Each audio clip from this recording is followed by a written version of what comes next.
असह्य खरा कलबल करुछि ताती राज्य में जारी रही ग्रीष्म प्रवाह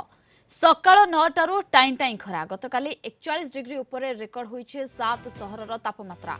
आज आहुरी बढ़िबो ताती आगामी 5 दिन जाए तातीरू निस्तार नाही राज्य को उत्तर पश्चिम और पश्चिम दिगरू शुष्क और ततला वायु प्रवाहित होउछि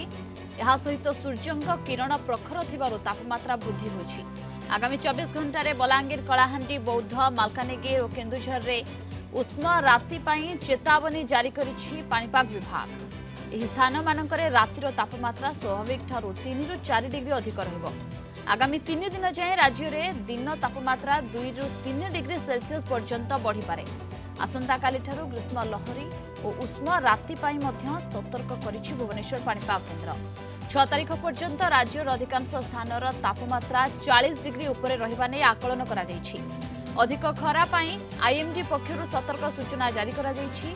7 ତାରିଖ ପରଠାରୁ କାଳବୈଶାଖୀ ପ୍ରଭାବରେ କେତେକ ସ୍ଥାନରେ ହାଲୁକାରୁ ମଧ୍ୟମ ଧରଣର ବର୍ଷା ହେବାର ସମ୍ଭାବନା ରହିଛି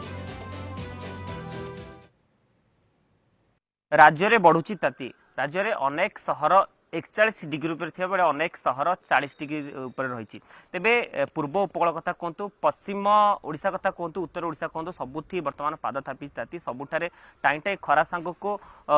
तापमात्रा वृद्धि होची पारद मध्य बढ़ुची तारे गत 24 घंटे तापमात्रा किपर रही राज्यर पाणीपाग किपर रही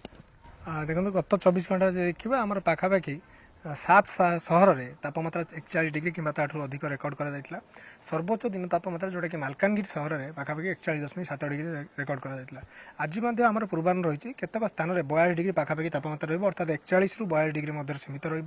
भुवनेश्वर में 37 डिग्री पाखापाखि तापमात्रा रही आर्द्रता जब देखा उपकूल ओडिशा खास कर दिन तमाम आप पाखापाखि 60 रू 70% रोचे तापमात्रा उपकूल ओडिशा जदिव कम रोचे किंतु ये आर्द्रता आप स्थिति अत्यंत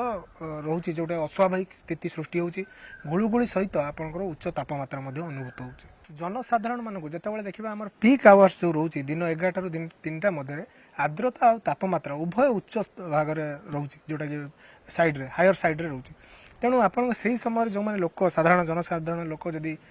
सीधा सड़क आप खरा संस्पर्श में आसुँच प्रभावित होवार संभावना रोचे तेणु निश्चित भाव में को सर्वप्रथम आम सूचना जारी कर कि आपण जो दिन पीक आवर्स आप निजक खरा ठारू रक्षा दिंतु अर्थात आपंकर अत्यंत आवश्यक नथिले बाहर को बाहरतु ना जदि बाहर को बाहर आवश्यक पदक्षेप ग्रहण करूँ जमीक आपणकर छता जोता ता सहित आम जदि हालुका ईसत रंगर सूता पोशाक पिंधा आम तरफ सूचना जारी कर सहित आम देखा आम खास करके देखा जो चाषी जनित जो प्रभाव रुख्यतः भाव में जो आम पनीपरिया चाष रोचे समय सेगुड़िक प्रभावित होवार संभावना अच्छे कारण आप अधिक दिन धरी वर्षा न हवा द्वारा ये पनीपरिया उत्पादन कमी थाए कारण गछ गुड़िक सुखार संभावना थाए तेणु कंटिन्यूअस पानी सिंचन उपाय पानी छिंचा चाषी मान सूचना जारी कर